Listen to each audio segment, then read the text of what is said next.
So there's the WEP, and then there's also something called the GPO, and same bill, same impact. And so what's the GPO, and what role does that play? Yeah, so the GPO stands for Government Pension Offset. That's sometimes where more of the confusion lies is, what is the GPO and how does it affect me? Well, they repealed both the WEP and the GPO. The GPO mainly targets spousal and survivor benefits. And now, since it's completely repealed, it's all off the table now. So now it's, I guess, fire at will with Social Security and how we collect it.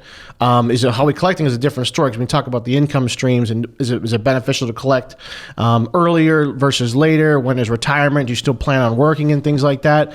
But the main goal with the GPO is that now your spousal benefit is on the table. So I'm already having these discussions with folks where it's like, I'm due to collect X amount. Now that I can collect half my spouses or up to half my spouses, does it make sense to collect off of theirs, right? Yeah. And that's kind of a major conversation I've been having. No, I could see that, Chase, because think of it this way, right? On one hand, the people that were impacted by WEP, they're already in the Social Security system, and so they so automatically got a check. And for those folks, the ones that had the pension or did the civil service and private service, right? When the law was repealed, or whatever you want to call it, they didn't need to take any action because they just saw their checks get increased and the WEP provision was done away with.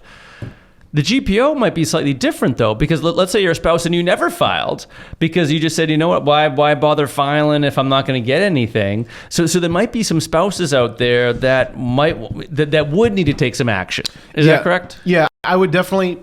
It always helps especially with spousal benefits, to call them and ask and kind of walk through the scenario with the representative, because a lot of the spousal information isn't really, all of it is not going to be available online. And that applies to spousal benefits, survivor benefits, a divorce benefit. You're filing off, an ex-wife or an ex-husband and things like that. Right, yeah. A lot of that information will not be online.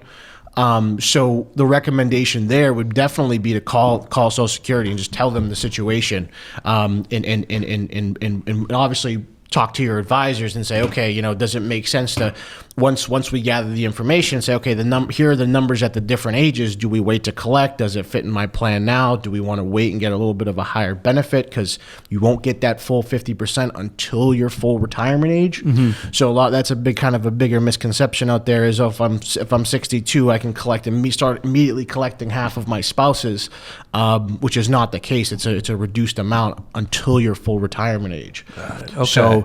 So my recommendation would be to call Social Security, because they do a good job online. The online platform for Social Security is pretty good, but it's pretty much limited to just your information. So that would be the recommendation. Okay.